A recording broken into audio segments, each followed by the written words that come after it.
Ok, boa noite a todos, quem eu ainda não tinha cumprimentado, né? Estou vendo aqui Antônio Augusto, Cláudio, Luciana, boa noite.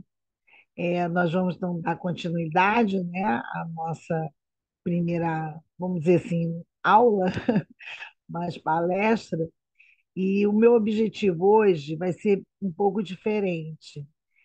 Da oficina, né? A minha ideia era a gente estar no mesmo ambiente e com mesas, né? Umas duas, três mesas e a gente trabalhar essa oficina de forma bem prática.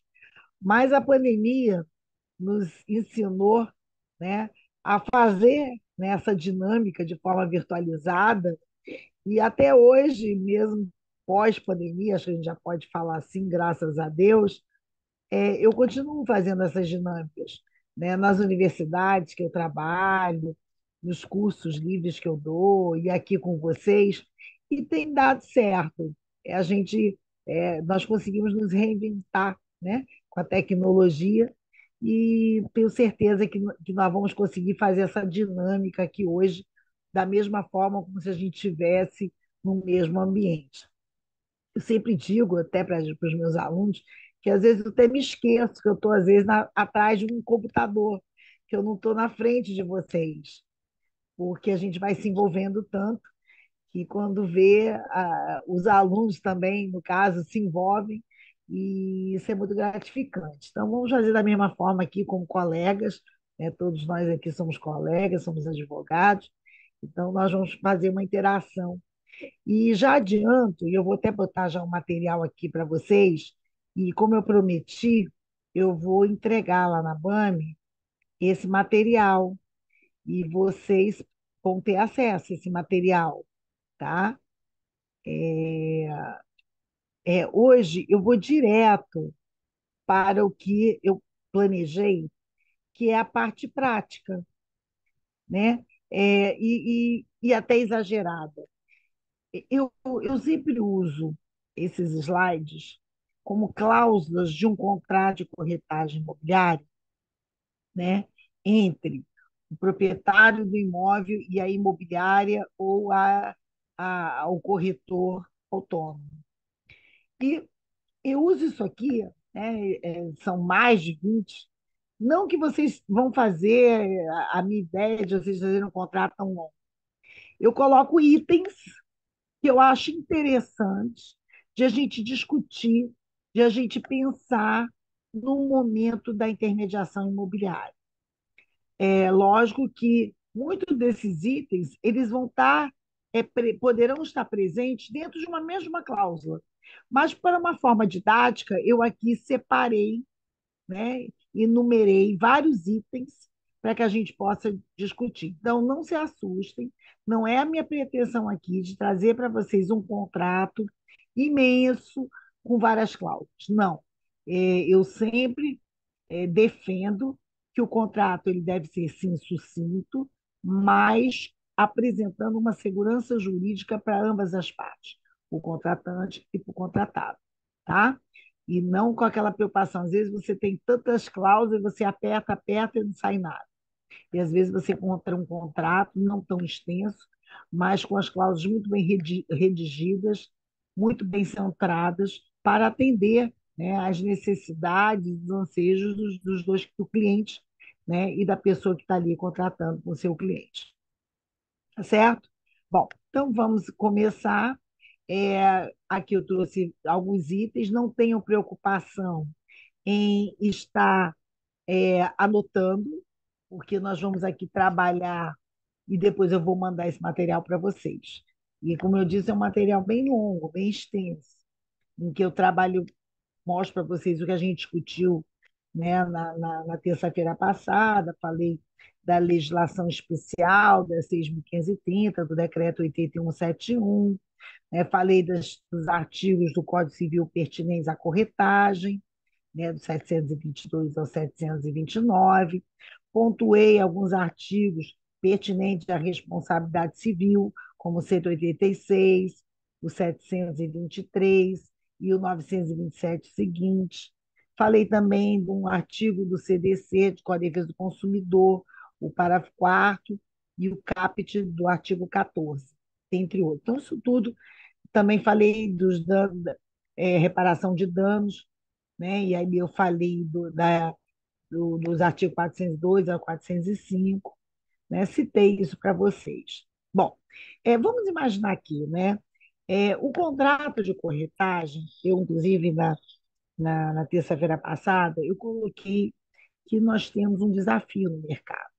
Esse desafio é de ter a presença nas imobiliárias de um contrato que dê a segurança jurídica para o cliente, que não seja um contrato, digamos assim, muito genérico, não trabalhar com a informalidade, né? Trabalhar, né, com um documento que traga, né, e que espelhe para a imobiliária e para o cliente, né, um conhecimento técnico, né? Eu até falei para vocês que a gente ainda encontra, ainda, olha o português, ainda encontra, a gente ainda encontra contratos que a gente nem sei se a gente poderia colocar o nome de contratos, aquele que tem uma qualificação muito singela das partes, a identificação do imóvel, o valor para a venda e o valor dos honorários do corretor, e acaba o contrato. Né? Aí, às vezes tem alguns que ainda botam assim, com ou sem exclusividade, que você bota um X, né? A gente ainda encontra. Estou vendo que o nosso tesoureiro Emílio está aqui. Oi, querido, tudo bom? Você concorda comigo, Emílio, que a gente ainda encontra esse tipo de contrato, né? Então, é quebrar paradigmas, com certeza. E eu faço isso já há muitos anos, sabe, gente? É, já tenho, deixa eu ver, uns 24 anos, um pouco mais, talvez, né, que eu estou à frente, né, do curso de negócios imobiliários, que é a graduação, né, ou seria o título superior para os negócios imobiliários, e uma das disciplinas é Princípios Gerais de Corretagem. E nessa matéria, Disciplinas Gerais de Corretagem, eu falo do contrato. E aí, muitas das vezes, eu enfrento, faço dinâmica, peço para os alunos trazerem contratos variados, não dou dica nenhuma. Só peço a cautela de tirar o nome da imobiliária para não ter identificação, para a gente ter a liberdade de fazer, né, um diagnóstico do mercado, né? O que tem de verdade nesse mercado? Trago para dentro de sala de aula. E a gente ali, sem saber de quem é, qual é a empresa, o maior cuidado que eu tenho com isso, a gente ali enxerga essa fragilidade, né? Na forma de contratar. Bom, então vamos direto então a essa nossa oficina. Quando a gente fala qualificação das partes, Fátima, é óbvio, né? O que a gente usa não é só para o contrato de corretagem, para qualquer contrato, para qualquer documento que envolva, né, duas partes, parece que sim, mas é incrível como a gente vê uma fragilidade nessa identificação. E, às vezes, a gente consegue resolver um problema com uma boa e completa qualificação das partes. Tá? Então, por exemplo, no caso aqui do contratante, que é o proprietário, né, a gente vai colocar a qualificação dele completa, com o nome completo, profissão, estado civil, a identidade, com o órgão expedidor e a data de que foi expedida essa carteira, o CPF, o endereço dele completo, com o CPF.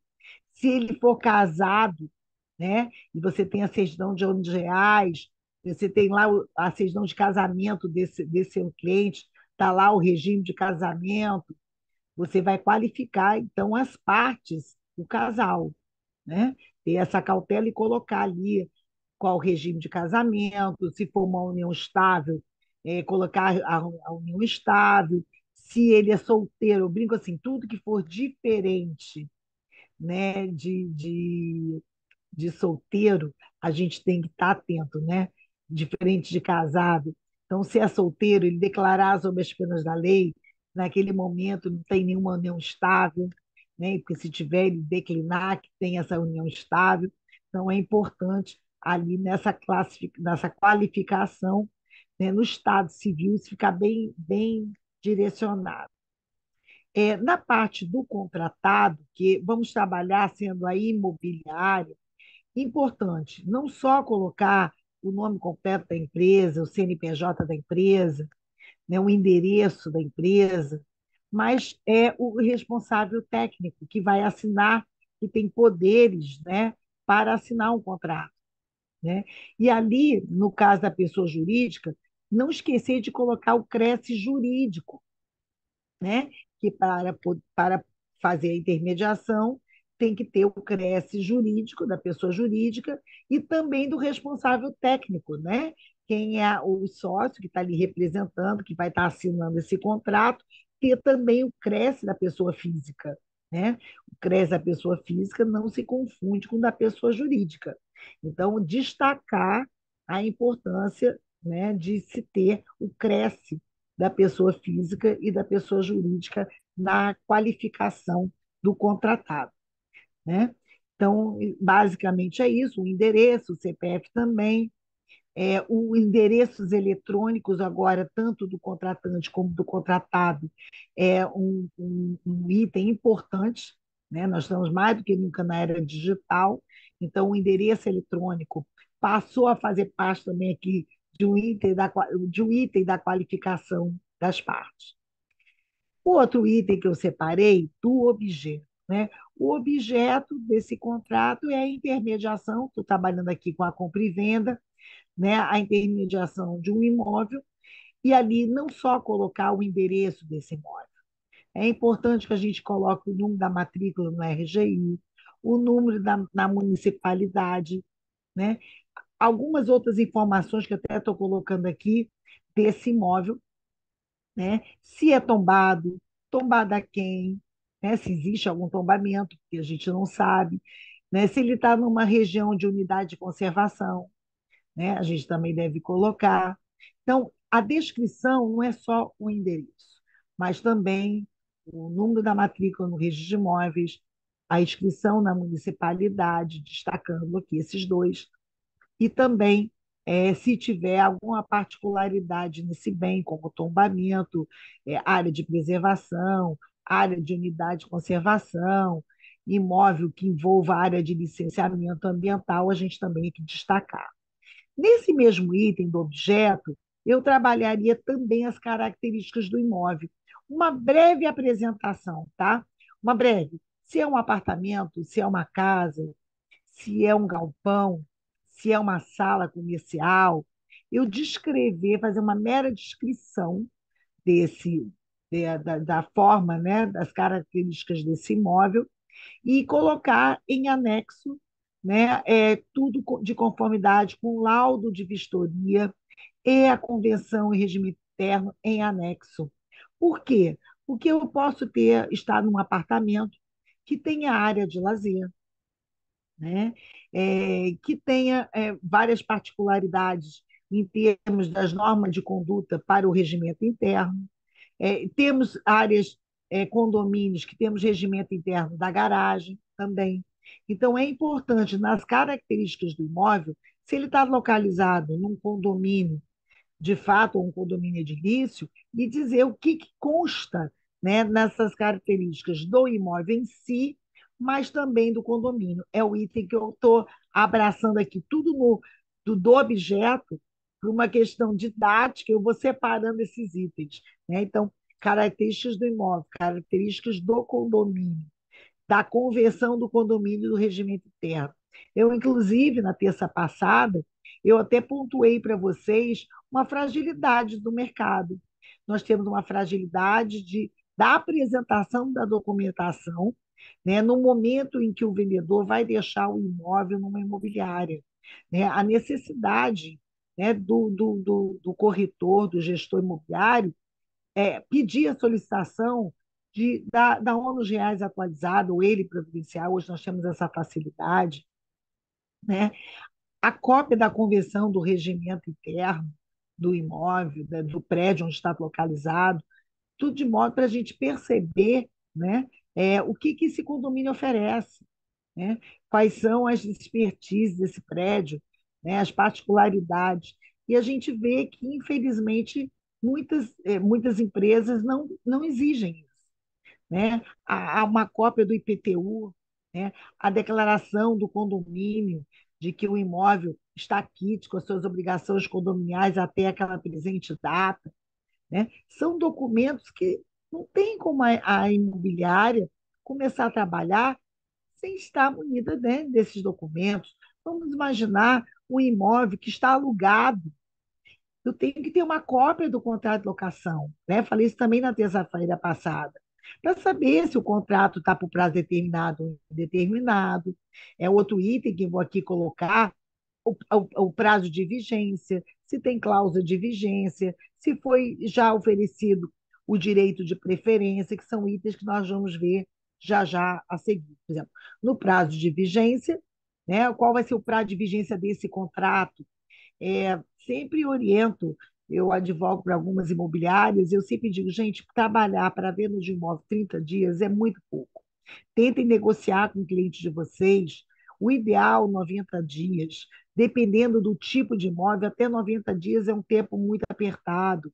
Se vocês vão vender uma fazenda, vão vender um prédio inteiro, vão vender um imóvel com várias particularidades, um imóvel que já tem um histórico, né, de dificuldades de uma venda. Então, não peque por isso. Tentem negociar, justificando ao cliente o porquê desse prazo. Então, o prazo de vigência, eu sempre digo, colocar não só de forma numérica, mas também por extenso. Então, né, 90 dias seria começar a ter um prazo, digamos assim, confortável. Só que dois itens aqui que eu separei, que eu gostaria de destacar, porque se você é um proprietário procura a sua imobiliária e você fecha com ele um prazo de 90 dias e existe um locatário no imóvel, primeira coisa que tem que saber, primeiro olhar o contrato, saber se está por prazo determinado ou indeterminado, né? Segunda coisa, se tem cláusula de vigência em caso de alienação, artigo 8º, eu comentei isso com vocês na terça-feira passada, se está lá bonitinho na matrícula do imóvel, o contrato com a existência da cláusula de vigência, porque se tiver, né, esse novo adquirente que venha a surgir, ele não poderá denunciar esse contrato. Ele terá que o quê? Que respeitar o prazo do contrato. Né? Não tendo cláusula de vigência, mas tendo locatário, por prazo indeterminado, duas coisas são importantes. Não tendo cláusula de vigência, alertar o cliente que ele tem 90 dias a partir do registro para notificar o locatário solicitando o imóvel e dando 90 dias para ele sair. Está lá no artigo 8º da Lei 2.491 e seus parágrafos. Né? Como também perguntar ao vendedor se já foi exercido o direito de preferência. Caso positivo, solicite uma cópia e veja a data, né, que foi recebida pelo locatário e se já expirou o prazo dos 30 dias. Não tendo expirado o prazo dos 30 dias, isso vai impactar onde, Fátima? No prazo de vigência do contrato, né? Para que vocês não percam a data, né? Os 90 dias, vamos imaginar, de existência desse término do contrato. Então, digamos que ainda vamos iniciar o prazo de 30 dias para que o locatário possa se pronunciar. Então, o prazo seria o quê? Colocar a data de início do contrato após, né, a expiração dos 30 dias para o locatário se manifestar. E ali o taxímetro do seu contrato de corretagem deverá começar a partir, né, do passado dos 30 dias.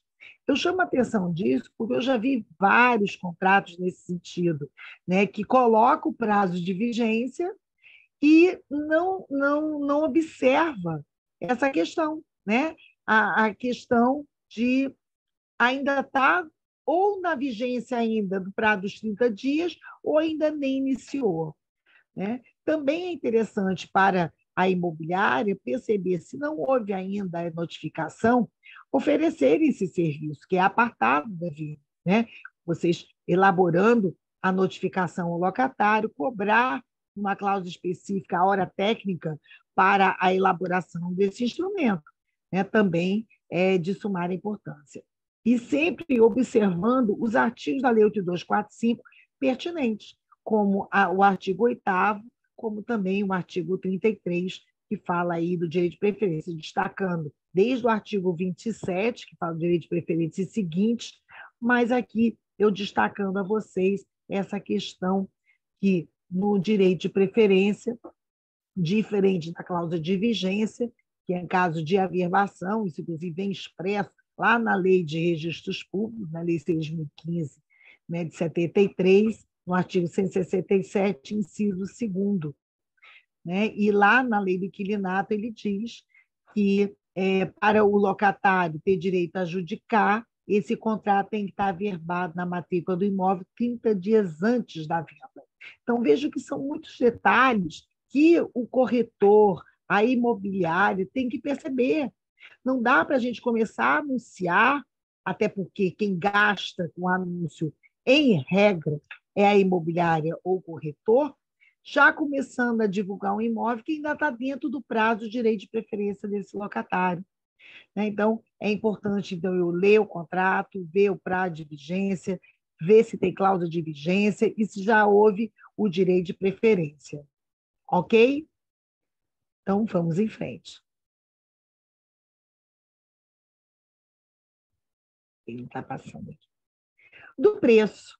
Do preço, eu quero destacar algumas coisas importantes, que vai ser atrelado aqui a 2 itens, do laudo de avaliação, do laudo de vistoria e dos bens móveis a inventariar. Eu acho que eu posso trabalhar esses 3 itens que eu botei aqui, 8.1, 8.2 e 8.3.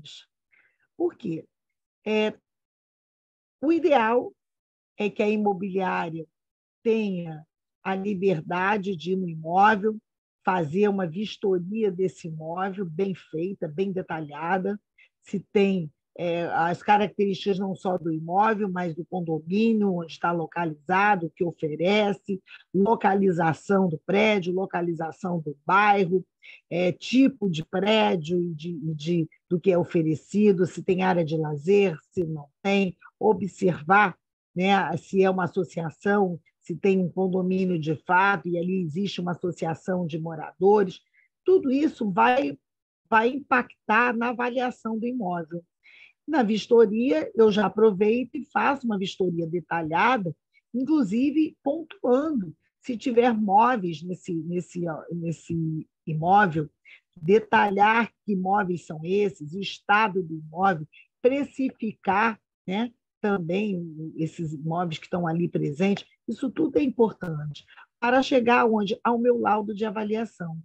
Lembrando, terça-feira passada, eu falei muito do laudo de vistoria, porque você entrega o imóvel, é importante você ter um laudo de vistoria no momento que você está assinando esse contrato de prestação de serviço, para você ter a prova de como você está recebendo esse imóvel.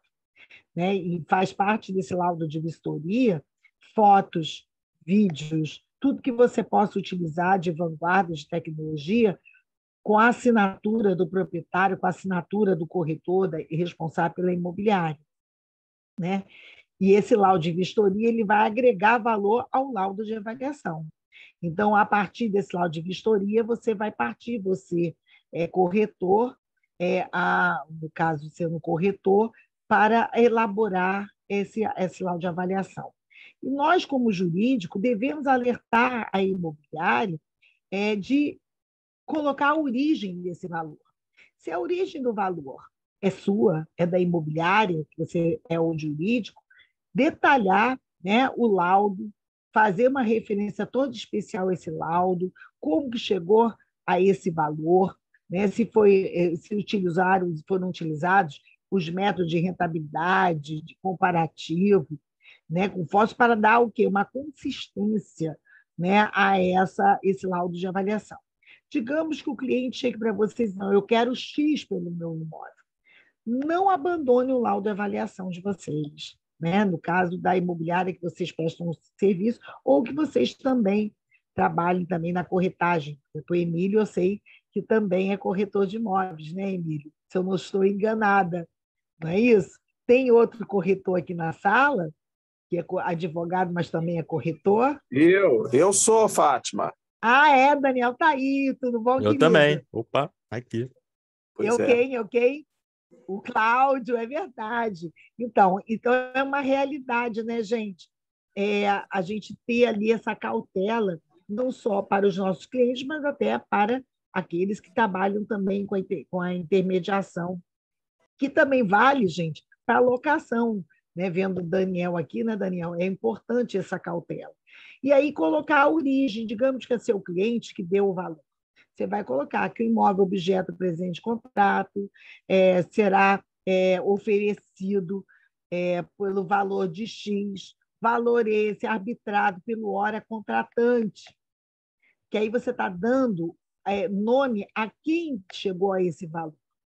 E não tem nenhum problema colocar que o hora contratado apresentou laudo de avaliação, que faz parte integrante desse contrato, e que o valor, né, arbitrado foi diferente do contratante, chegando ao valor de X, cujas justificativas e forma de rentabilidade ou de comparativo de método de avaliação predial está descrito de forma minuciosa nesse laudo de avaliação. Por que isso é importante, Fátima? Porque vamos imaginar que você feche o valor, que foi o cliente que deu, mas você não coloca a origem desse valor, e você não consegue vender naquele prazo. E o cliente começa a reclamar que a prestação de serviço não está correta, que você não está dando atenção, que você vai tirar do contrato, vai rescindir antes o contrato de corretagem, e aí você tem que justificar. Assim, olha, eu aceitei, apesar de estar um pouco fora do mercado, porque não está muito longe, então eu acho que poderia trabalhar, né? E por isso que eu fiz questão de colocar, né, o nosso laudo de vistoria de avaliação em anexo, para que, no momento propício, pudesse sentar com o senhor contratante e a gente até pensar em rever esse valor.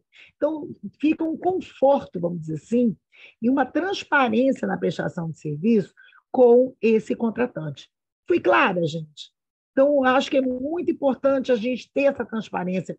Por isso que eu brinco, aquele contrato, com todo respeito aos corretores aqui presentes, tirador de pedido, não tem mais espaço. Eu brinco lá com as minhas crianças, né, os meus alunos, a gente não tem mais espaço. Nós temos que ter, eu não quero contratos longos, mas eu quero contratos bem pontuados, que traga uma transparência, uma qualidade, mostrando a qualidade da prestação de serviço. Isso faz toda uma diferença. Bom, indo em frente, alguma pergunta? Alguém quer falar alguma coisa? Posso ir em frente? Então, vamos lá. Forma de pagamento.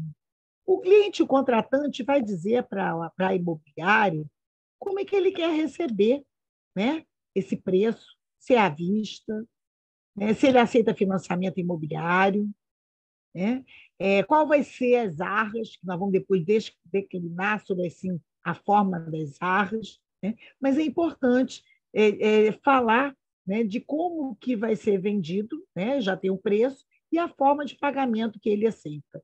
Né? Vamos imaginar que o cliente vai outorgar uma procuração pública para que o corretor represente. Então, ali ele vai ter que dar todas as regras do jogo, né? Se aceita qual vai ser o percentual das arras, se vão ser arras confirmatórias, se vão ser arras penitenciais, se vai querer receber em cheque administrativo, em espécie, isso tudo. Aqui na forma de pagamento, a gente também deve declinar, e se tiver a representação ortógona, na procuração, esses poderes devem estar muito transparentes, gente, para não ter nenhum tipo de ruído, né, e problemas futuros com esse cliente. A situação jurídica, veja, é o contratante que tem que declarar, porque naquele momento que ele está assinando o contrato de prestação de serviço, ele está ali com a R$11, as certidões estabelecidas pela nossa corregedoria, né, pelo nosso Código de Normas, destacando o artigo 241, 242, todas as particularidades com relação às normas gerais para a lavratura de atos notariais, que todo corretor tem que conhecer. Né? Nós, advogados, devemos orientar, né, o jurídico deve orientar as imobiliárias a olhar o Código de Normas. Nós, advogados, muitos colegas nunca abriram o Código de Normas. né? Não só a parte judicial, mas a parte extrajudicial, que é o que interessa a gente aqui, né? As normas do ofício de notas, registro de imóveis, título de documentos, protesto de títulos, todos, né, estão ali estabelecidos. Então, como assim eu não conhecia? Então, na parte do ofício de notas, vai me trazer, dependendo de cada estado, é importante que seja dito isso, as regras das certidões obrigatórias.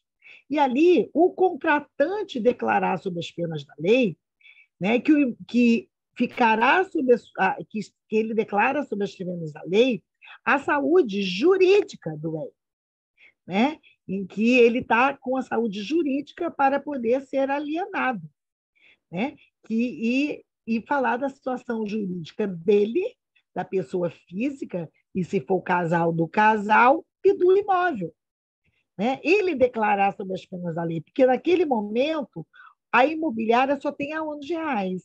As certidões a gente não recebeu. É lógico, eu abro aqui um parêntese muito importante, que todos nós nessa sala temos e devemos fazer a consulta prévia, porque hoje nós temos acesso a tudo, né? Antigamente a gente ficava muito refém das empresas de cadastro. Hoje não. Hoje você tem acesso ao Brasil todo, né? Eu sempre falo daquele cadastro nacional dos cartórios, né? Não sei se vocês devem conhecer, né? Que o Colégio Notarial disponibiliza e o Ministério também da Justiça, né? Que você tem aquele... Vocês conhecem, não conhecem?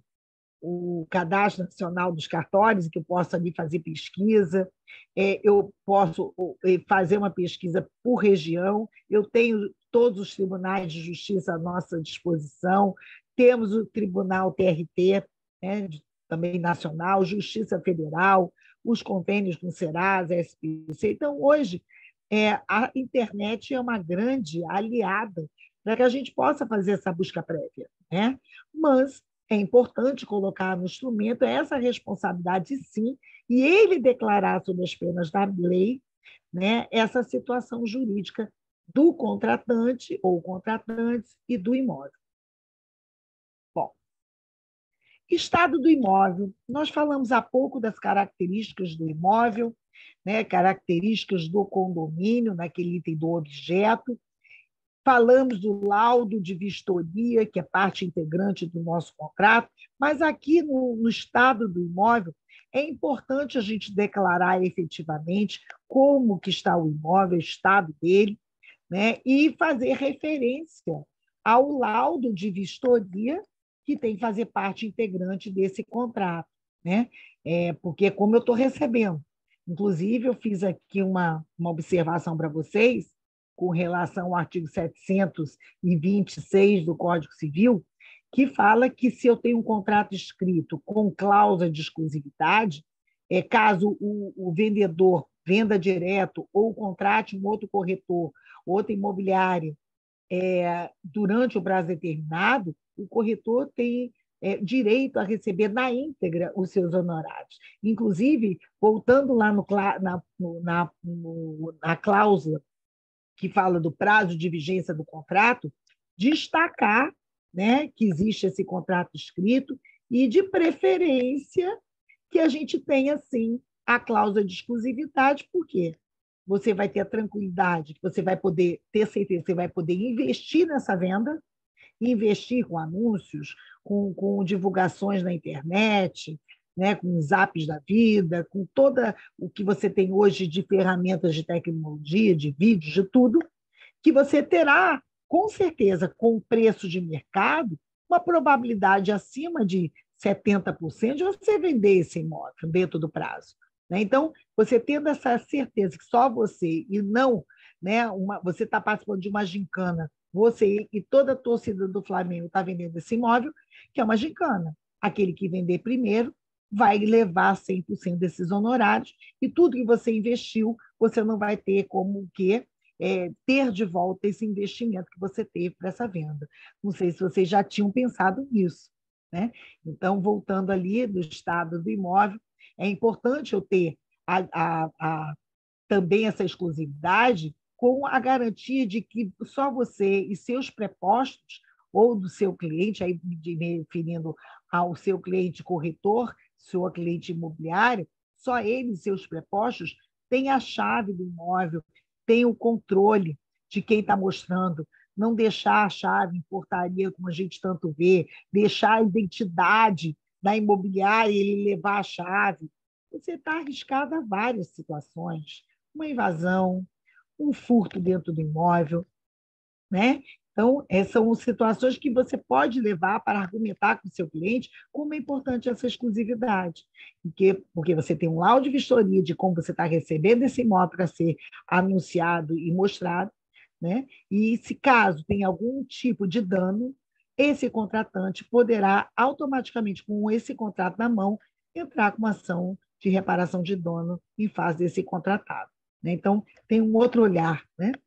Com o laudo de vistoria, quero destacar, e também no estado do imóvel, se tivermos benfeitorias voluptuárias, úteis, vou destacar aqui, que faça parte integrante desse contrato, dizer que existe, sim, benfeitorias voluptuárias, úteis.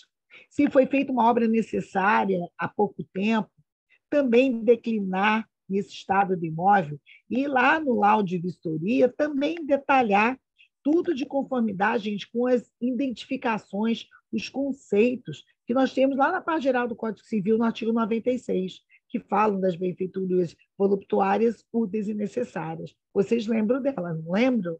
Desse artigo 96? Né? E aqui já falei do laudo de vistoria. Apresentação das certidões negativas, né? É importante a gente colocar, eu coloquei aqui 13, 13.1, 13.2, porque eu quero destacar aqui o artigo 490 do Código Civil, eu quero destacar a consolidação, hoje Código de Normas, assim, definido, né? Quero colocar a responsabilidade do imposto de transmissão, né? Das custas, né? Com o cartório de notas, se for o caso. Fátima, isso está na lei. Mas eu acho que é tão interessante a gente colocar bem as regras do jogo, né? As cartas, de uma forma sucinta, direcionada, não longa. A apresentação das certidões. Colocar que o contratante tem a responsabilidade de apresentar tempestivamente, né, as certidões negativas. A gente geralmente coloca como um time inicial, logo após as arras, né, e pedimos sempre com uma prévia de uns 5, ideal dos mundos, 5 dias antes da lavratura da escritura, tudo de modo que a gente possa analisar todas as certidões, fazer, né, uma coisa que, vou dizer assim, Fátima, isso é ter. Você faz isso, eu vou dizer para vocês que eu faço. Né? A minuta da escritura, né? Eu faço a minuta, faço o checklist da qualificação das partes, características do imóvel que está lá na ONUs Reais, e mando para o ofício de notas ele já bem redondinho. E, nesse momento, eu já analisei as certidões negativas, as declarações como de condomínio, né, que não podemos deixar de ter, né, destacando essa declaração de condomínio, uma forma muito usual, mas que eu chamo a atenção de vocês, que assina ali aquela declaração o administrador somente do condomínio. E lá no nosso Código de Normas, inclusive, é detalhado que é uma declaração do alienante, do contratante. Por que não colocar também a assinatura dele, né, de que está quites com as obrigações condominiais? E aqui referir tanto as despesas condominiais, despesas ordinárias e extraordinárias, porque temos alguns condomínios que limitem um boleto das despesas ordinárias, de manutenção e conservação, e se tiver alguma despesa extraordinária, como uma obra, em que foi, por exemplo, construção de uma piscina, reforma de uma piscina, ele gera um boleto com data diferenciada, e aí aquele condomínio está pagando as despesas ordinárias, mas está inadimplente nas despesas extraordinárias. E aí esse novo adquirente poderá ser surpreendido após a compra com uma visita do oficial de justiça, com uma ação, né, de cobrança ou até de execução dessa despesa extraordinária de condomínio, que é uma despesa de condomínio, né? E ter a surpresa. Lembrando o artigo 1345, que o autor da ação, que será né, a administradora, o condomínio, desculpa, poderá entrar contra quem? Contra o adquirente, contra ele que vai entrar. Ele, logicamente, terá o direito regressivo em face de quem alienou. Mas isso tudo é para o quê, gente? Evitar problema. É aquela transparência, é a segurança jurídica que eu estou falando tanto para vocês. Então, aqui na apresentação das certidões, o ideal dos mundos é a gente discriminar todas as certidões que ele contratante, deverá apresentar, estabelecer prazos para essa apresentação e colocar, se possível, inclusive a data que está agendada a lavratura da escritura e o cartório de ofício de notas, se for o caso, né, que vai ser lavrado. Tudo de modo a que tenha ali uma transparência em relação a isso. Né? A gente coloca, no caso da certidão, no contrato de corretagem, que vai ser isso bem estabelecido nas arras, né? Que após as arras que eu vou ter o parâmetro de saber quando que vai ser lavrado. Então, eu coloco nessa cláusula que no momento da apresentação, logo após o recebimento das arras, o contratante terá prazo de tantos dias para apresentar as certidões negativas e que será marcado a lavratura da escritura com tantos dias, né? Que isso vai ser amarrado nas arras para não ter qualquer tipo. Então, visualizar, identificar esses próximos passos no contrato, tira da responsabilidade do corretor, né, essas demandas, e muitas das vezes é onde tem os embrólios, não tira certidões, deixa para o cartório fazer isso, o despachante do cartório, e aí isso foge, às vezes, do controle do próprio jurídico. Né? Eu não comungo da ideia de pedir para tirar, levar esse certidão direto para o escrevente responsável, e o advogado, junto com o cliente, na hora da lavratura da escritura, que vai ler, né, junto com o corretor, ler as certidões recebidas. Não cabe isso. Né? Então, cabe sim passar pelo jurídico, passar pelo corretor, antes dessas certidões, desse bloco de certidões, desse conjunto ser levado para o cartório de ofício de notas. Essa responsabilidade pelo custo é do vendedor. Nada impede, que é o artigo 490, que você possa transferir essa responsabilidade pelo custo, caso ele concorde para o futuro comprador. E colocar expressamente isso, se o cliente dizer, olha, Fátima, eu não quero ficar com essas custas, eu já estou pagando o preço, estou vendendo a um preço muito justo, muito apertado. Deixa eu fechar aqui, que tem um microfone aberto. Eu não sei se eu estou como host dessa... Tem um microfone aqui aberto, deixa eu tentar identificar qual é. Caroline, eu não... Aqui, já identifiquei, mas eu não estou como host do Diego. Diego, você pode fechar seu microfone, querido? Só um minuto. Tá? Então, voltando.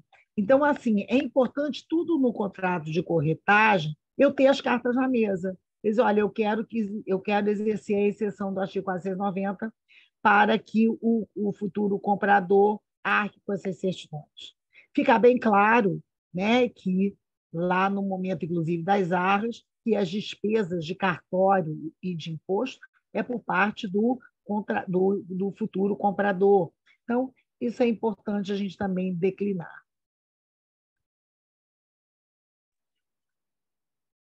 Espera aí que não está passando. Pronto. Da publicidade, eu quero chamar a atenção de vocês da publicidade, porque é interessante que o contratado coloque no contrato, ou seja, o corretor ou a imobiliária, qual vai ser o tipo de publicidade que ele vai fazer. Né? Se ele vai fazer em jornal de grande circulação, se ele vai usar, que a gente é o que usa mais hoje, que são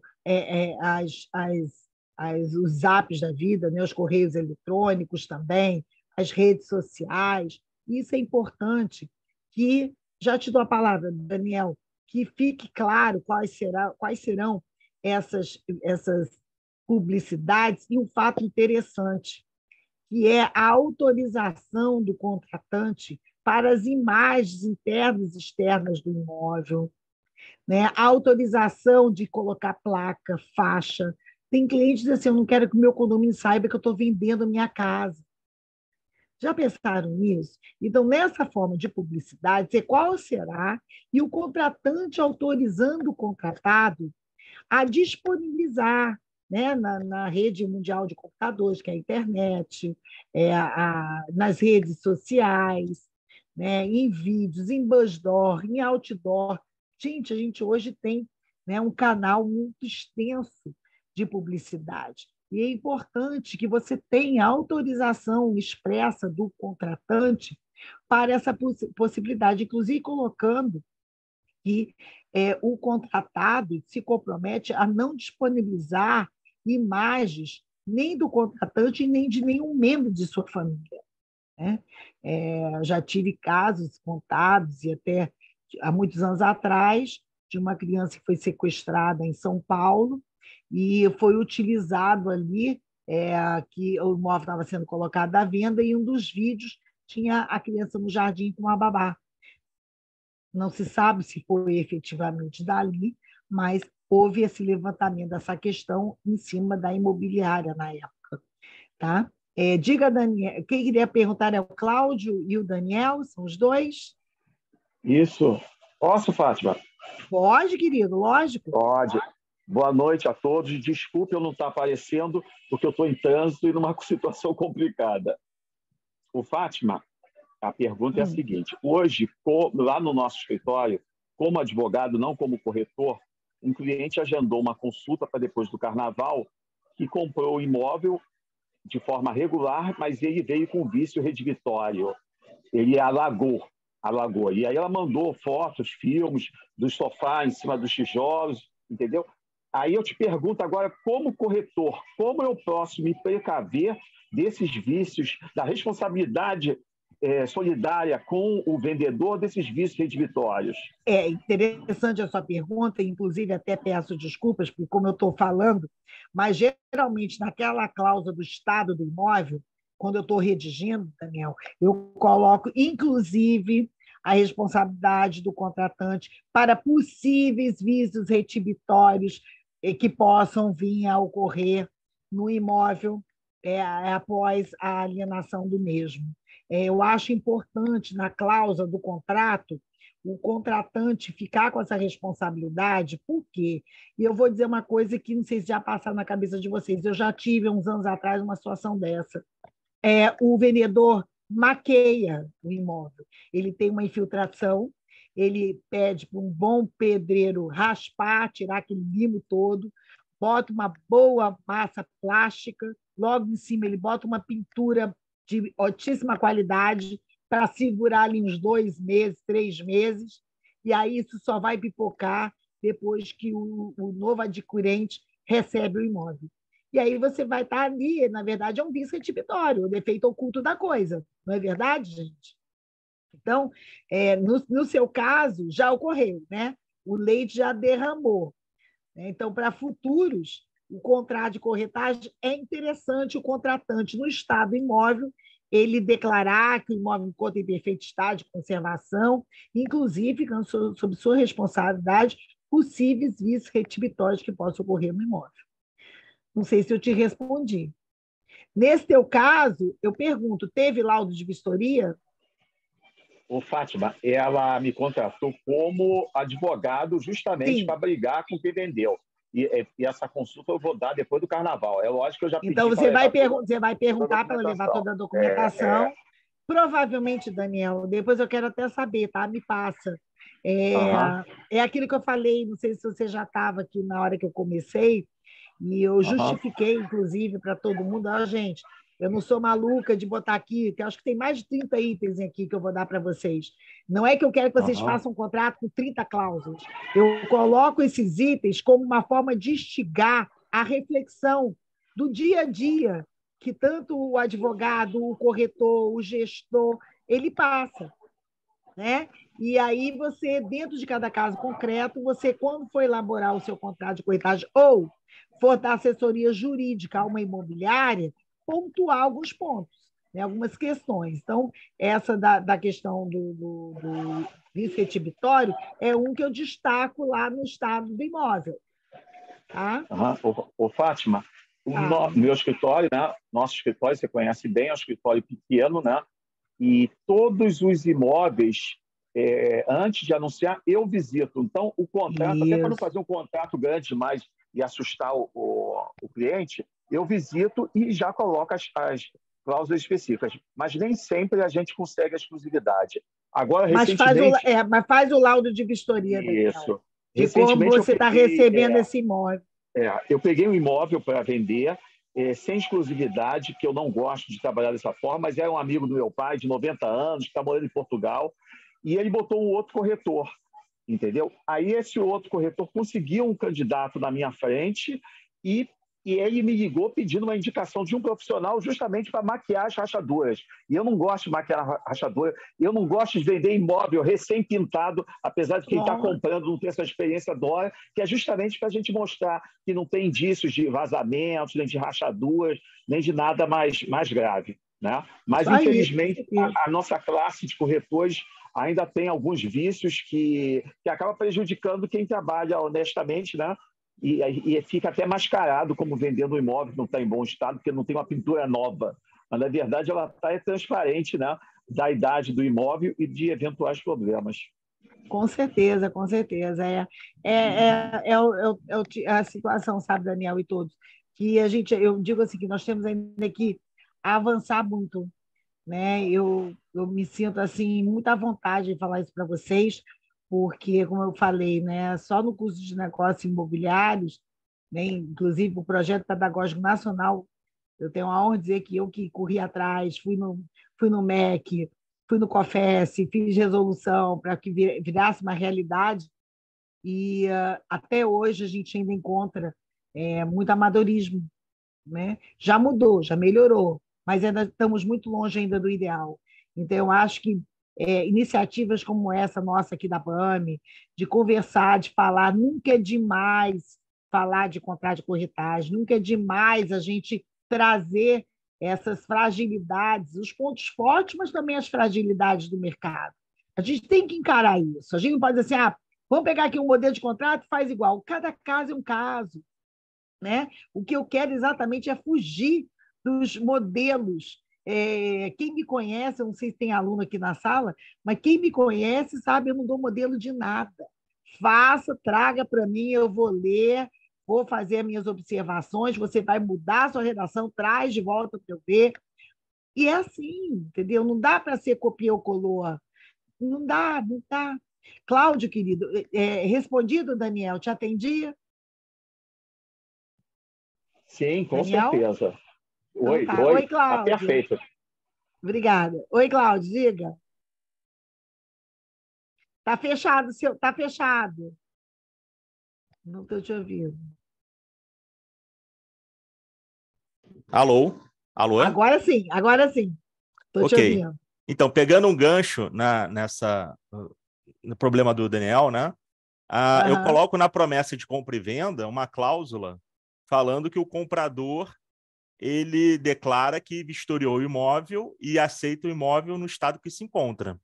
Então, assim, para evitar... Mas isso lá na compra e venda. Lá na compra e venda, na promessa. No recibo de sinal. Na promessa eu coloco para blindar futuros problemas que tenha, né? Se a pessoa quiser ir lá com o engenheiro, visitar o imóvel, fazer uma vistoria mais criteriosa, o comprador tem todo esse direito. Né? É interessante, então, eu coloco essa cláusula para blindar o vendedor, no caso, né, de algum problema futuro. E para blindar o corretor, é interessante você botar no contrato de corretagem, porque, como o Daniel mesmo falou, vamos que ele faça um contrato de intermediação, mas sem exclusividade. Sim. Ou seja, ele e a galera do Flamengo estão vendendo esse imóvel. Ele fica fragilizado, porque ele tem a chave, todo mundo tem a chave. Eu já tive um caso alguns anos atrás, acho que até falei na terça passada, fizeram uma festa e o imóvel era uma casa, pegou fogo. Olha aí. E foi uma verdadeira loucura contra a imobiliária, quem é que estava, quem não estava, quem tinha sido a última, que tinha entregue as chaves. Então, eu acho assim, é interessante no contrato de corretagem a gente já blindar essa segurança também com relação ao contratante com o profissional do corretor, entendeu? De como está entregando, que ele responderá por qualquer vício, até porque nós temos ali uma margem de prazo, né? Da data da assinatura do contrato à venda, até as arras que seja, o até a perigo ali, promessa. Então, o imóvel tem que ficar. Né? O imóvel fica vazio nesse período e realmente pode acontecer alguma coisa dentro do imóvel, é verdade. Infelizmente, a gente sabe, como o Daniel mesmo falou, é uma realidade muito forte. Detalhe, viu, Daniel? Essa realidade da não exclusividade, ela não é inteira no Brasil. Nós temos regiões em que você tem muito forte até a valorização da exclusividade, tá? Por isso que eu digo, é uma conquista. É uma conquista de mercado, que eu acho que a união dos corretores, das empresas, trabalhando essas questões, nós estamos aqui refletindo juntos, poderá, assim, trazer uma mudança de postura. Entendeu? Cláudio, te respondi, Cláudio? Sim. Voltando aí a questão da pergunta, da questão da publicidade, né? Eu queria só contar um caso que eu tive aqui na imobiliária. A gente chegou a quase vender uma casa no Jardim Botânico de 3 milhões. Era uma cliente que foi para a França, deixou autorizada a gente vender, né? Ela viajou, quando ela voltou, nós conseguimos o cliente, negócio fechado no preço que ela queria. Só que aí a cliente deixou de vender o imóvel porque ela falou o seguinte: olha, eu falei para você não publicar o imóvel na internet e você publicou. Olha só. Eu falei, mas senhora, como é que eu vou vender se não publicar? Eu falei para não publicar na internet. Ela falou que não era para botar na que internet? Não era para colocar na internet. Era uma casa e tal. Não Você colocou? Eu fui e coloquei. E aí, o que aconteceu? Ela falou, não vou vender. E botou o pé e falou que não ia vender. E o cliente querendo dar o sinal. Então, assim, é importante essa cláusula justamente até para chegar para o cliente, olha só, a senhora autorizou, né? Ficou um negócio meio verbal, que eu quis insistir e, bom, quebrei a cara. Né? Eu acho super importante. Eu não sei se ela não queria vender para o vizinho. Eu Pode acho que ser. não era só por causa da publicidade. Ela não queria vender para o vizinho, que de repente o vizinho chato... Foi uma desculpa, né, Cláudio? Exatamente. Exatamente isso. Então, assim, mas era importante ter essa cláusula assinada no contrato, né, para não passar por esse constrangimento. Eu acho.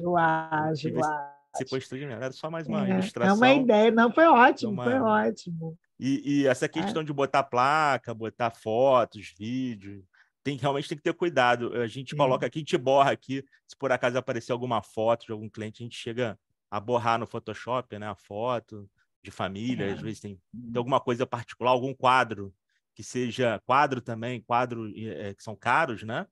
Então, assim, a gente sempre borra o quadro, porque eu tive casos de uma cliente que roubaram o quadro dela. Nossa. Não foi a gente, né? Mas a gente que mostrou o imóvel. Era esse negócio de cliente deixar com vários corretores. E aí a gente botam soube lá de Cavalcante. Teve sumiu um quadro caríssimo. E aí a gente ficou até assim, pô, que é isso que aconteceu? E realmente é perigoso. Então a gente está sempre, quando os imóveis são mais de alto luxo, tem que ter muito cuidado em relação à foto, ao vídeo, não demonstrar muito aonde fica o imóvel. Eu não tiro foto, às vezes, da vista para não identificar o prédio. Né? Então é isso, é mais uma ilustração. Observação. Com certeza. Diego, você queria fazer uma pergunta, querido? Ele estava com a mão levantada também, Diego? Oi, professora, boa noite, tudo bem? Boa noite a todos. Tudo bom, querido? Tudo bem. Desculpa não estar com o vídeo aberto, porque tem gente aqui no escritório ainda, não dá para falar. Tem nada não. Quanto à visitação, muitos clientes não preferem não fazer com exclusividade o termo de autorização de venda. E é a solução que eu encontrei... Muda a palavra. A tia aqui já consertando. Não fala opção de venda, autorização de venda. Desculpa. Contrato de corretagem. Contrato de corretagem, pronto. Não, contrato gente, de corretagem... mas é um vício, você não está errado, Diego. Isso aí é um vício muito forte de mercado. Eu não sei se você já estava na aula quando eu comecei a Não, cheguei atrasado.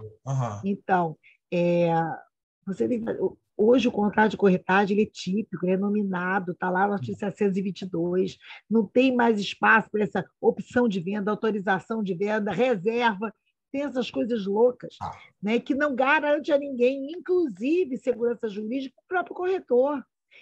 Se ele tivesse noção como ele fica vulnerável, ele ia repensar. Tá? Então, contrato de corretagem. Mas diga que você ia falar. Contrato de corretagem, então. Sem exclusividade. E aí a opção que eu encontrei foi fazer um termo de visita. Colocar o nome da parte, o dia que a gente fez a visita, o horário que nós fomos lá, quantas pessoas foram além de mim e das pessoas que querem ter interesse no imóvel e pedir para assinar. E aquilo eu tento me respaldar, pelo menos precariamente, digamos assim, de que foi feita uma visita e só foi naquele dia, naquele horário específico. Nós vamos ter uma cláusula, um item que eu coloco, que é do relatório. E nesse relatório é exatamente isso, a gente colocar relatório e assinatura de termo de visitação, em que a pessoa deve colocar o nome, o CPF, que é o ideal, e aí você vai ter o relatório, mais o termozinho, né, que ele assina de visitação. E é o item junto com o de comunicação ao condomínio, que eu vou falar já agora, que também é uma terceira segurança jurídica para o corretor. Tá? Eu vou até já falar, e se por acaso faltou alguma coisa, Diego, você me perguntou, a gente volta a vir de novo, a você perguntar para mim. Ótimo. É uma questão importante. Está no contrato de corretagem que o contratante, né, o vendedor, ele se compromete a comunicar por escrito ao condomínio, através da administradora e do síndico, que o contratado, que é você, né, foi assinado um contrato de corretagem com o contratado, né, com o período de tanto, e que aí o ideal, né, tendo exclusividade, se tiver a exclusividade, que somente ele e seus prepostos identificados, né, na listagem anexa, aí o nome e o CRES de todos, estão autorizados a entrar no condomínio e visitar o imóvel acompanhado de candidatos ou não. Isso é importante para várias coisas. Uma, para provar que você levou quem você levou no imóvel. Então, você vai ter o relatório, você vai ter o termo de visita e você vai ter a declaração, comunicação ao condomínio, que é uma prova que vai estar lá no condomínio, que você é o corretor responsável, tem autorização para entrar no imóvel, né? Você e os prepostos corretores que trabalham com você, assim identificados. Né? Então, isso também mostra uma boa qualidade de prestação de serviço. Eu vou te dar um exemplo, que não vou dar nome aqui aos bois, mas uma vez uma aluna me contou que ela falou braba, e ela ficou mais braba ainda porque eu disse, a polícia tem razão, o síndico tinha razão. Ela chegou lá de bermuda, toda à vontade, para mostrar o apartamento. Tudo bem que era verão. Aí ela não tinha nada, ela não tinha contrato de prestação de serviço, ela não tinha comunicado ao condomínio, e o condomínio muito rígido. E aí, lá na guarita, pediu, né? A senhora tem aí a chave, ela tinha a chave do apartamento, mas ela tinha que primeiro ser autorizada a ela entrar no condomínio. E ela não tinha nada, ela não tinha contrato, não tinha nada. E o síndico, aí o porteiro ligou para o síndico, que ela começou a ficar nervosa, eu tenho que entrar, e o porteiro ligou para o síndico desceu e disse, a senhora tem como comprovar, né, que a senhora é corretora aqui desse proprietário, porque ele não me avisou nada. Eu nem sabia que esse imóvel estava sendo colocado à venda, olha só. E aí ela começou a ficar nervosa, ele chamou a polícia, e a polícia veio, ela só não foi presa, assim, levada, né, para a delegacia lá, para fechar, porque o namorado chegou, acalmou ela, tirou ela do cenário, mas, senão, ela estaria ali numa situação muito delicada. Né? Então, assim, essa comunicação com o condomínio é uma segurança jurídica para o condomínio, né? Das pessoas que entram e saem do prédio, hoje uma questão de segurança. É uma questão de segurança para o proprietário, quem está entrando no seu imóvel, se é autorizado. E é uma boa prestação de serviço para o corretor, de que ele vai estar lá com o crachá dele, que é outra coisa que eu, quando estava lá no CRES, eu fiz muito parte dessa campanha de identificação, crachá, né? De o corretor ter a sua identificação, isso é muito importante, ele se mostrar, como todos nós, a gente senta numa audiência, a gente mostra a nossa carteira da ordem. Então, o corretor é um profissional liberal da mesma forma. Ele tem que apresentar a sua identificação profissional. Né? Então, eu digo sempre, gente, é um novo olhar que a gente tem que ter. É uma nova sinergia que a gente tem que ter. Né? É quebrar todos os paradigmas que a gente possa imaginar e olhar esse contrato de corretagem que eu digo assim, essa é a visão de vanguarda. Essa é a visão que nós temos que ter. Nós, como advogados, nós, como operadores dos negócios imobiliários, né? Abandonar aquela ideia. Eu tenho cópia de tudo, é só baixar e a gente tem. Não tem mais espaço. Não tem mais espaço para isso. Né? É uma segurança jurídica para você, para o seu cliente, para o mercado. Né, Rodrigo? Desculpa, Diego. Então, assim, essa questão que você muito bem colocou, né, do controle, e esse controle bater com o seu relatório, até para te dar segurança jurídica, sabe para quê? Se após o término do contrato, o vendedor o proprietário vender para a pessoa que você tem lá identificada, que você fez a apresentação, você fez a visita, é o artigo 727 do Código Civil. Você tem direito na íntegra aos seus honorários. Então, isso também é prova para recebimento integral, artigo 727. Não sei se você está lembrado dele, Diego. Então, a prova, o contrato escrito, o ideal, com exclusividade, com ficha de visitação, com relatório, não tem como esse corretor deixar de receber seus honorários, até mesmo após o prazo, porque no relatório ele vai tirar R$ vai ver lá que o adquirente está no seu relatório, e aí é a prova que você tem para você ir judicialmente pleitear os seus honorários. Tá certo? Respondi, Diego? Perfeito. Estou apaixonado pela aula.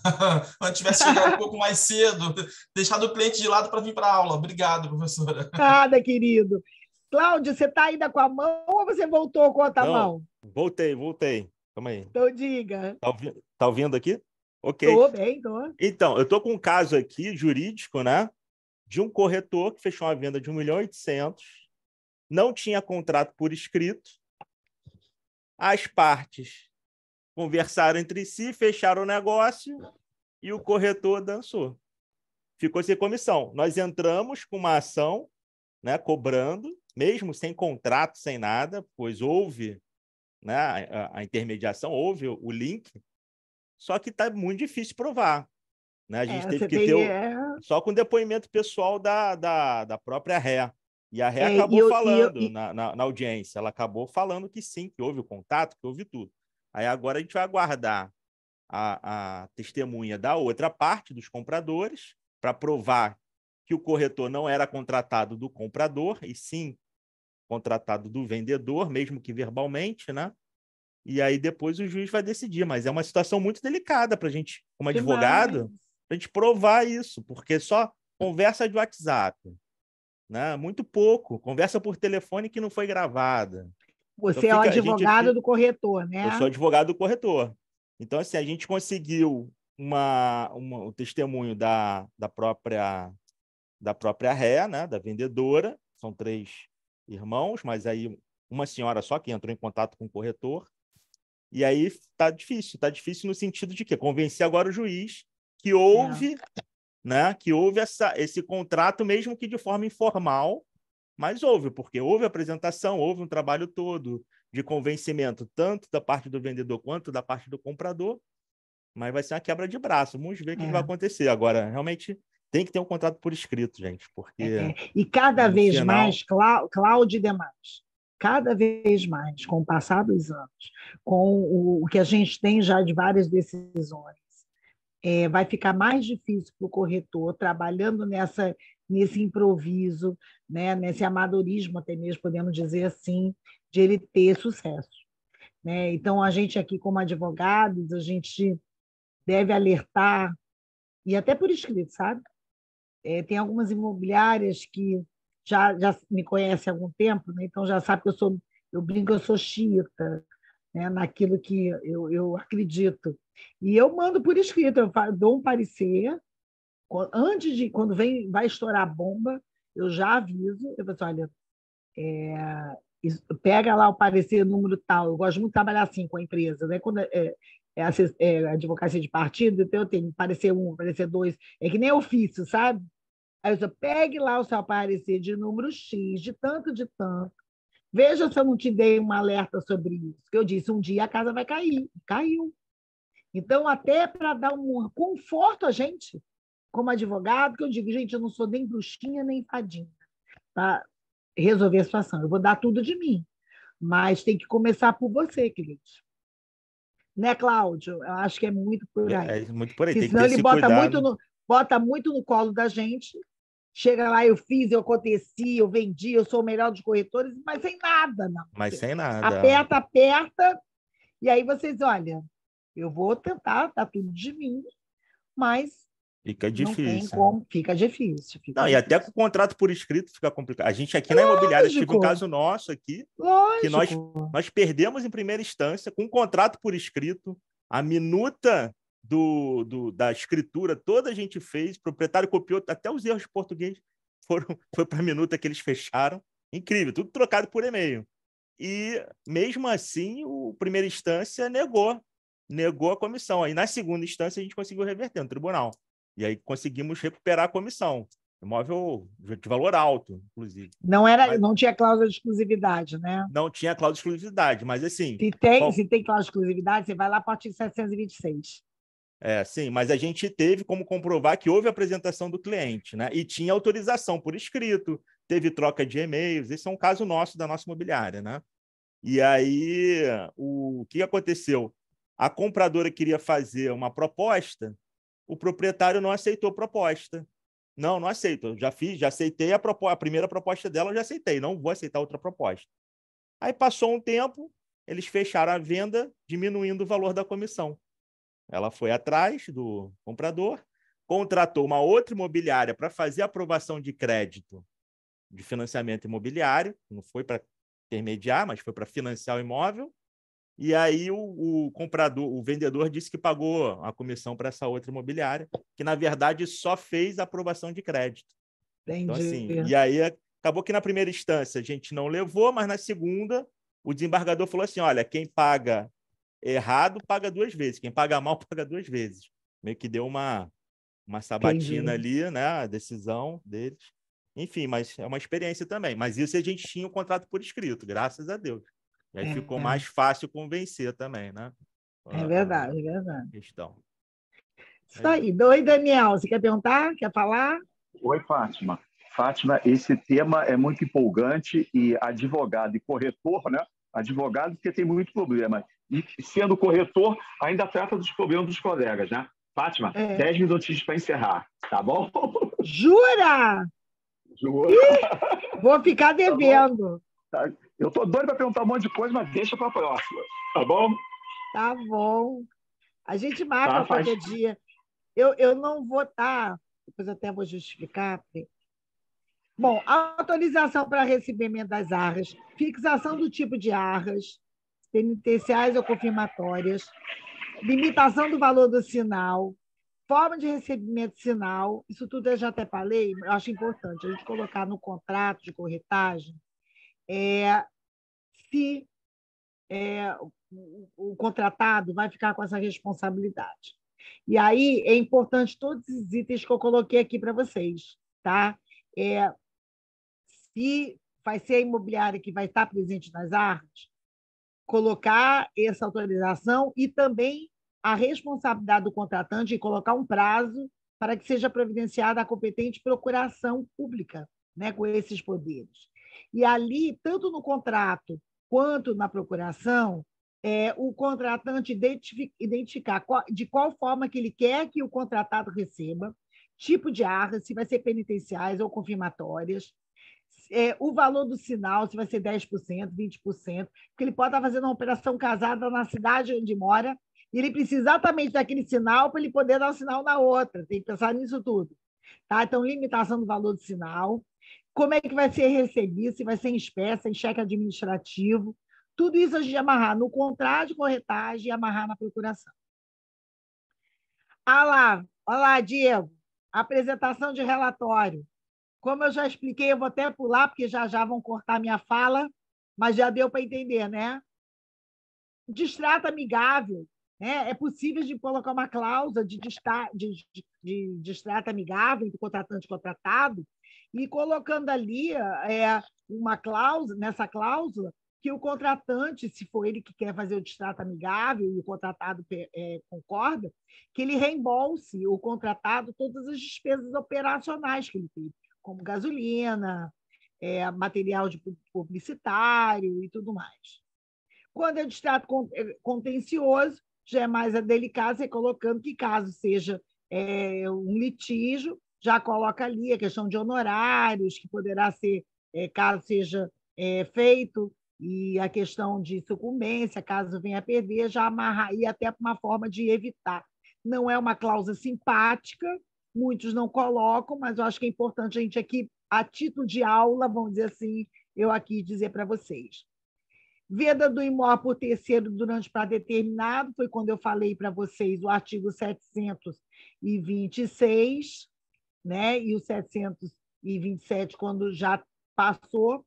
Emissão na posse, é importante a gente colocar, se o imóvel está ocupado, ou até pelo próprio vendedor, ele colocar que vai entregar, digamos, 15 dias, 20 dias, estabelecer 30 dias após a lavratura da escritura, porque lá nas arras você vai ratificar isso para tirar a responsabilidade aí da corretagem, inclusive colocando multas, inclusive na própria escritura, pela impontualidade da data de entrega das chaves.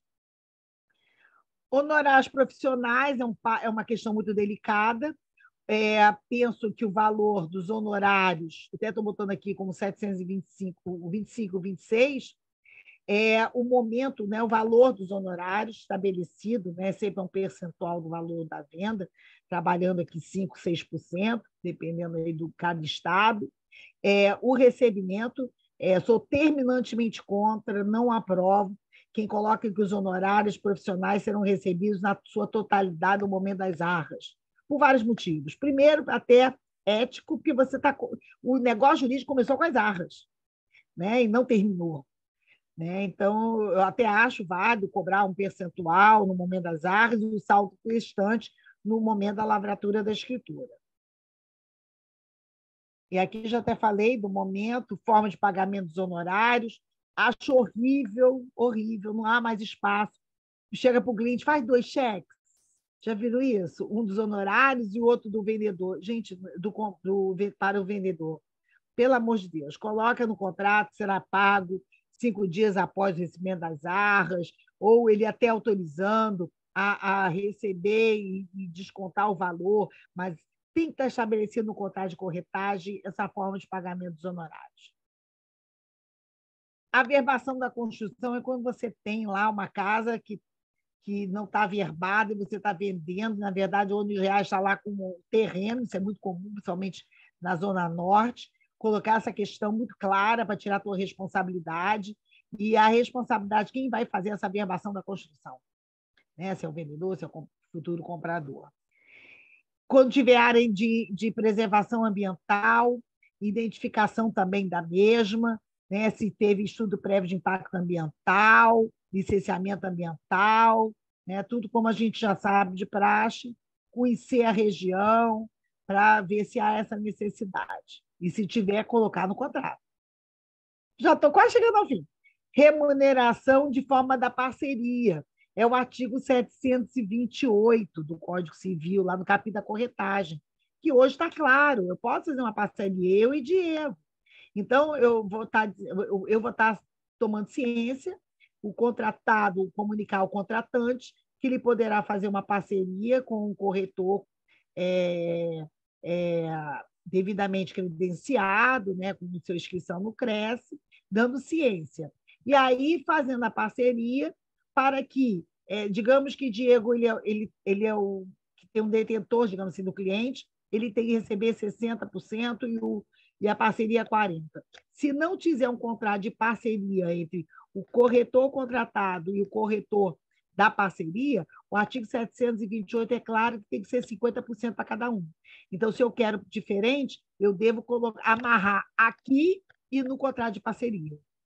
Tá? Dos subestabelecimentos, dá o direito de subestabelecimento e eleger o foro, né, competente para dirimir quaisquer dúvidas acerca desse contrato, sempre acompanhado de 2 testemunhas, para que a gente possa dar a tranquilidade da execução do título. Daniel, eu acho que eu cumpri. Com 33 certeza. itens. Muito bom, muito bom. Né? E se tivesse mais 2 horas, com certeza, a gente ia ter vários questionamentos. Né?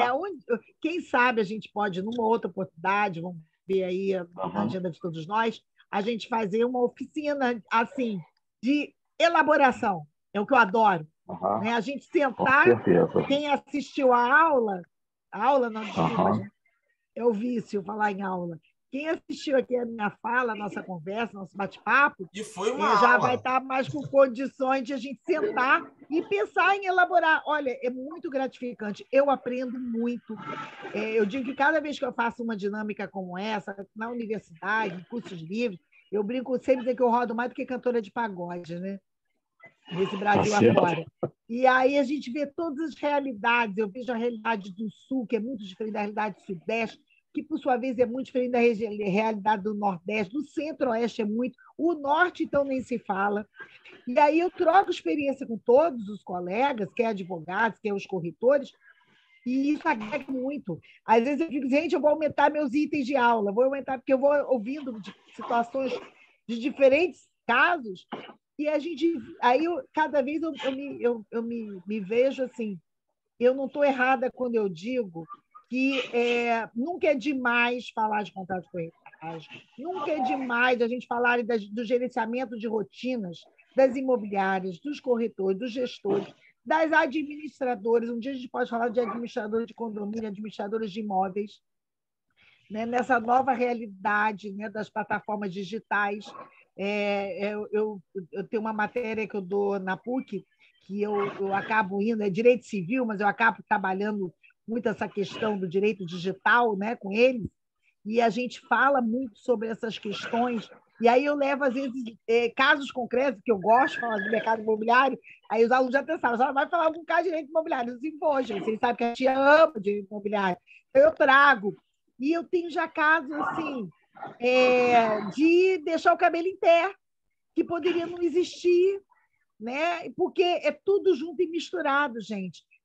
O contrato de corretagem, o contrato de administração de imóveis, a própria administração de condomínio, né? Hoje são muitas situações, né? Eu estou às voltas agora com uma briga por causa de quê? De tomada de carros elétricos nas garagens, né? É uma realidade que isso está influindo até no contrato de locação. O locador dizendo que, como ele não mora no imóvel, ele não quer contribuir. Olha, um inferno astral. Então, você vê que cada uma coisa vai puxando outra. Mas aí fica um papo para outro dia. Eu queria aproveitar e dizer o seguinte, no dia 28, que agora vem o Carnaval, e a próxima vai ser o Pinga Fogo. Eu já avisei o Daniel que nesse dia eu não vou poder entrar, não sei nem se eu consigo entrar antes, porque eu vou estar dando aula presencial lá em Botafogo, na FGV. Então, eu acho que eu não vou conseguir estar no Pinga Fogo com vocês. É uma coisa que eu gosto desses Pinga Fogo, né, da gente aqui refletir junto. Então, eu já estou pedindo desculpas com antecedência, porque eu não vou poder estar no dia 28 aqui com vocês. Agora começam as aulas, eu fico driblando, né, às vezes, a minha agenda, quando cai numa terça-feira que eu tenho aula para dar. Eu tento nunca agendar na terça-feira, mas tem hora que eu não consigo controlar a minha agenda. E aí eu não vou poder, como nesse dia 28. Eu não sei se dia 2 eu também vou ter, tem que olhar aqui na minha agenda, que é a próxima terça-feira, depois do dia 28. Mas isso eu aviso ao Daniel depois, o meu grande parceiro aqui na BAME, está sempre aqui comigo, prestigiando a BAME. Né? Eu acho que eu não errei de ter o Daniel aqui com a gente né? Como ele está dedicado à ABAME, isso é muito bacana a gente ver.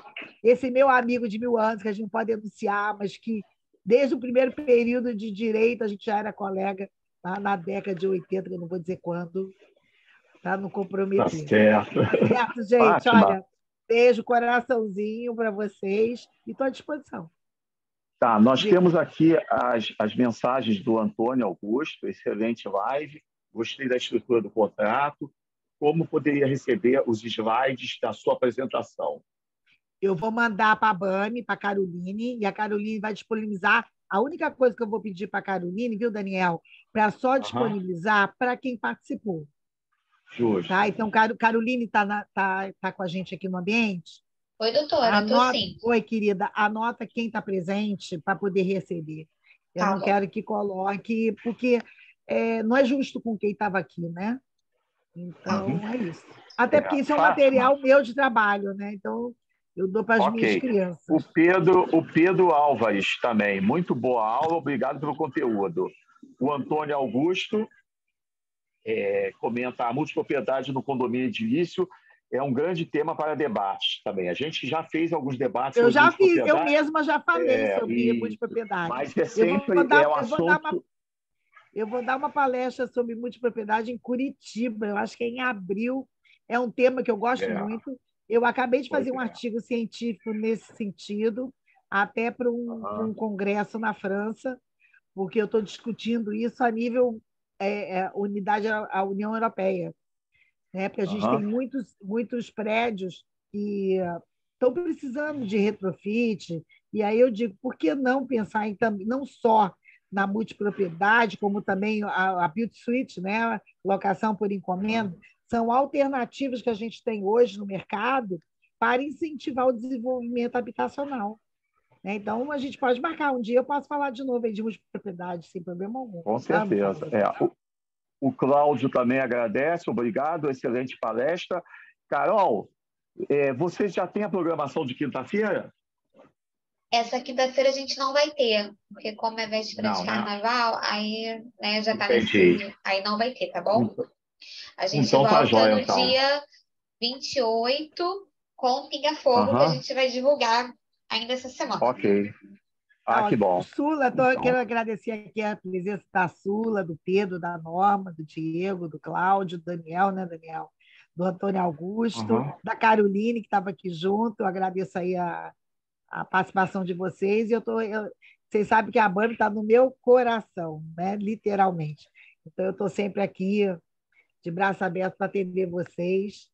E pena que a gente hoje, né, com essa chuva esquisita, e eu também eu estava preocupada porque eu participei como orientadora de uma banca de mestrado e acabou quase agora. Eu não ia conseguir chegar, foi virtual, porque a minha aluna é uma tabeliã fora do Rio, e então ela foi pelo Teams.